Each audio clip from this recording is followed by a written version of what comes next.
Pak Prabowo, Presiden Republik Indonesia, Anda dengar baik-baik dan Anda evaluasi kebodohan Anda. Jangan kebodohan itu dipelihara.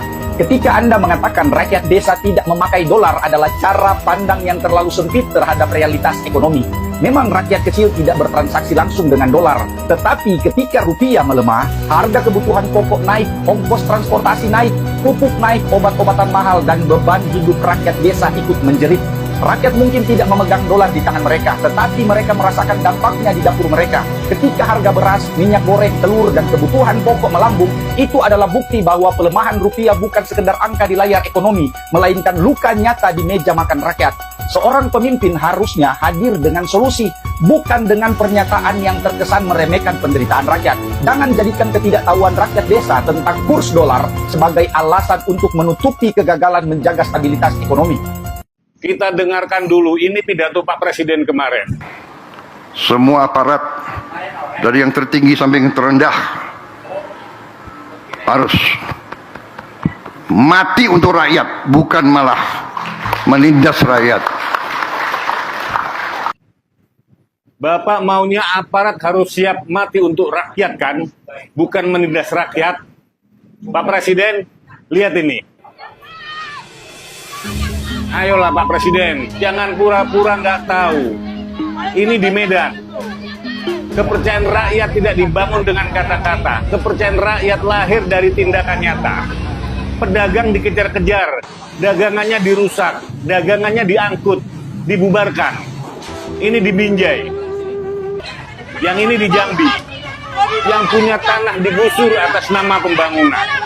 Yang melakukan protes ditangkapi. Ini saat siswa menyeberangi sungai, mempertaruhkan nyawa. Dan gak ada aparat. Lapangan dan sekolah diganti jadi koperasi. Ibu-ibu ini jualan pertalite. Dan dianggap kriminal, bahkan diminta bayar 50 juta. Ini para petani yang mempertahankan tanahnya, yang muncul justru tekanan dan disuruh kabur.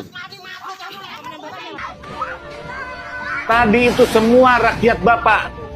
Terus mana aparat Bapak yang siap mati untuk rakyat? Jadi kalau pidato, Pak Presiden terlalu semangat, tapi masyarakat meragukan pidato itu benar-benar terlaksana. Sebab penindasan itu nyata bagi rakyat kecil. Wow, luar biasa di aki-aki.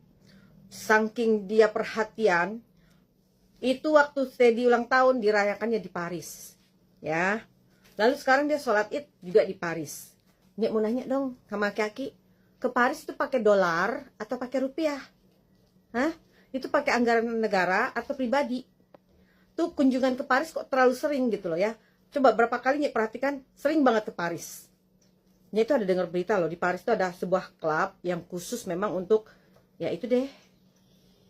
Yang merasa Indonesia suram, silakan kalau mau cari negara lain. Bukan itu solusinya, kocak. Gak semua kritik dan orang yang kritis terhadap pemerintah itu lu bisa suruh pindah negara seenaknya. Kalau memang orang-orang akademis dan masyarakat memandang bahwa Indonesia sedang suram saat ini, ya cari solusinya gimana supaya masyarakat tidak memandang Indonesia yang dipimpin oleh Prabowo ini gak suram. Kan presiden itu digaji dari pajak masyarakat, pajak rakyat Indonesia untuk mencari solusi, untuk mencari jalan, membuat Indonesia semakin maju. Kalau semua kritik dijawab dengan, ya silakan pindah negara saja. Orang kampung bernama Joshua aja pasti bisa ngejawabnya.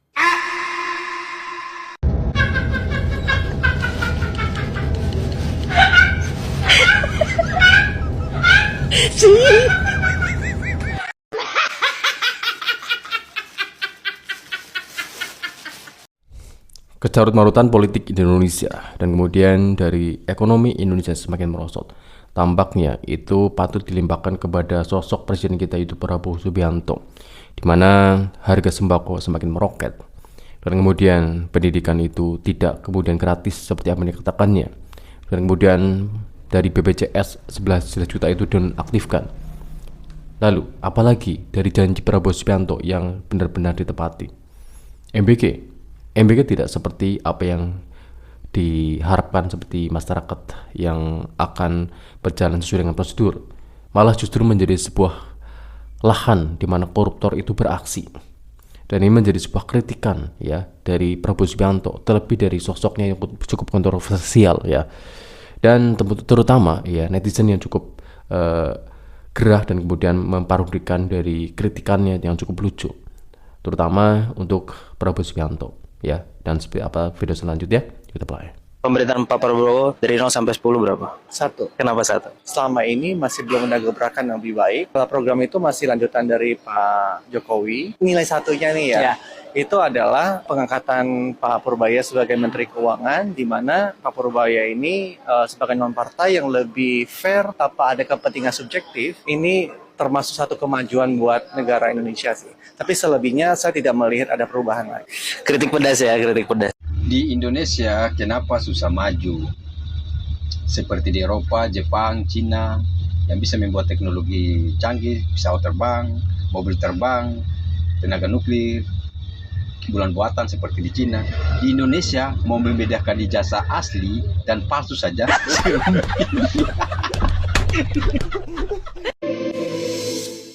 Pidatonya sih gagah ya kan. Koruptor akan saya kejar sampai ke Antartika ya kan. Tapi di lingkaran dekat itu belum diselesaikan. Indikatornya apa? Tanya aja ke KPK tuh. Siapa yang pernah melakukan tindakan korupsi dalam soal penyalahgunaan lahan hutan misalnya. Kemudian pemberian fasilitas impor CPO misalnya. Kemudian soal nikel, ekspor yang tadi disebut sebagai under invoicing itu. Itu nilainya ratusan triliun. Ada di kabinet saat ini? Saya mau tidak sebut di kabinet, tapi di lingkaran istana yang juga sering ketemu presiden lah. Saya nggak nyebutin nama. Tapi kalau presiden nanya ke saya akan sebutkan. Anda menganggap bahwa presiden mungkin nggak tahu soal ini? Presiden tahu. Tapi Kenapa nggak berani?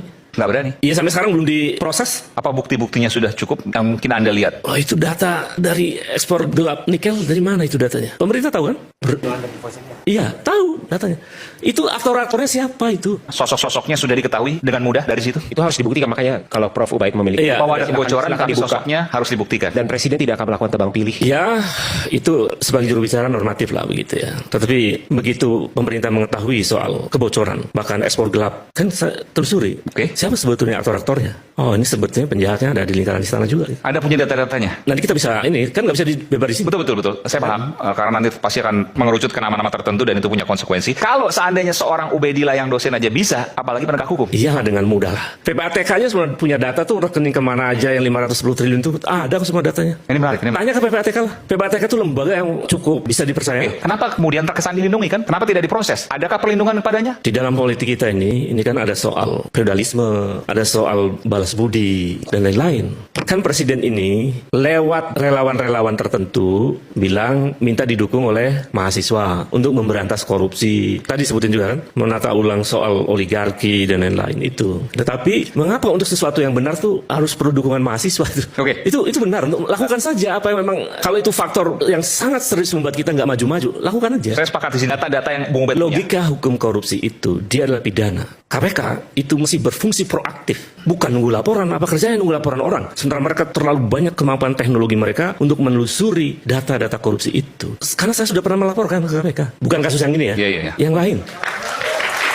Bukan hanya ngomong-ngomong gitu. Sementara KPK juga kan secara proses dia adalah produk politik. Untuk menjadi anggota KPK, komisioner KPK, dia harus ada proses fit and proper test di parlemen. Waktu itu KPK-nya dibentuk di zaman pemerintahan. Nah, siapa Bu? Nah, iya.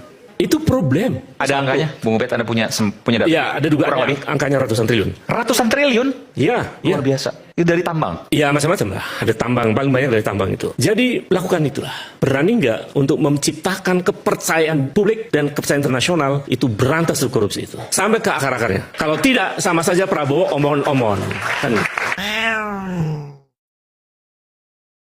Inilah pidato Prabowo terbaru yang membuat seluruh Indonesia tercengang. Suatu saat di kelak kemudian hari, kekayaan yang ada dinikmati segelintir orang akan pelan-pelan netes ke bawah. Ndas, Bu. Sorry. Ndas, Bu. Sorry. Coba delete.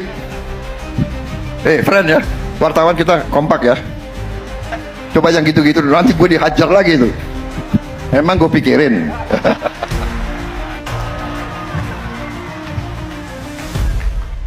Sudah hari gini kita bicara apa adanya deh. Kalian lebih senang tahu hati saya, bener nggak? Daripada ngomong-ngomong sopan-sopan itu.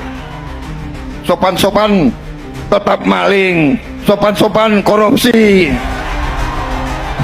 Dari keresahan masyarakat yang melanda mereka, terutama dari huru-hara dan kemudian dari perpolitikan yang semakin memanas, carut marut, tidak jelas, kita mungkin layak bertanya kepada Prabowo Subianto bahwa seperti dan kemanakah arah dari negara ini akan dibawa. Karena dari kesana semakin kesini itu semakin gak jelas, terutama dari kelakuan para pejabat kita guys ya, yang amat sangat memprihatinkan. Bahkan ya dari Cak Nun sendiri itu meramalkan bahwa ada 2 bagian ya yang akan tersisa di Indonesia. Pertama itu para perampok, yang kedua itu para pengemis. Karena dari sikap para pejabat kita itu yang sekian maruk ya untuk mengumpulkan pundi-pundi rupiah hanya demi dari kepuasan nafsu ya, dan kemudian menyalahgunakan jabatan mereka yang seharusnya untuk mensejahterakan masyarakat, malah justru semakin menyengsarakan masyarakat. Bagaimana tidak ya dari pejabat-pejabat kita yang mempunyai statement yang sangat lucu sekali, dari DPR yang tidak segera mengesahkan rancangan undang-undang perampasan aset ya, dan kemudian dari kemarin tempat beredar dari Jampitsus yang seharusnya itu clear dan tidak terkena kasus sama sekali, malah justru ya orang yang paling patut dicap sebagai sosok yang paling mengecewakan. Bagaimana mungkin masyarakat semakin percaya dengan hukum, dan bagaimana mungkin masyarakat semakin percaya dengan tata pemerintahan Prabowo Subianto ketika orang-orangnya itu semakin banyak terungkap melakukan korupsi. Pantas jika masyarakat itu mengkritiknya, dan amat sangat tidak pantas jika presiden itu merasa kecewa, merasa berkeberatan hati jika masyarakat itu mengkritiknya. Terlebih Prabowo Subianto mengatakan jika tidak puas dengan pemerintahan Prabowo Gibran, silakan keluar dari Indonesia. Apakah itu adalah suatu sikap yang layak dan terpuji bagi seorang yang seharusnya itu mengayomi masyarakatnya, dan kemudian malah justru mencecar masyarakatnya dengan pernyataan tersebut?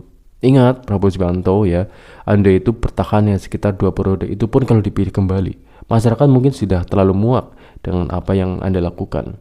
Tapi ingat ya, mungkin memang peradilan di Indonesia amat sangat tidak adil bagi masyarakat miskin. Tetapi ingat, peradilan di akhirat amat sangat adil maksudnya untuk para pejabat nanti. Semoga saja para pejabat kita segera sadar ya, dan masyarakat Indonesia semakin diayomi. Cukup sekian. Assalamualaikum warahmatullahi wabarakatuh. Ciao.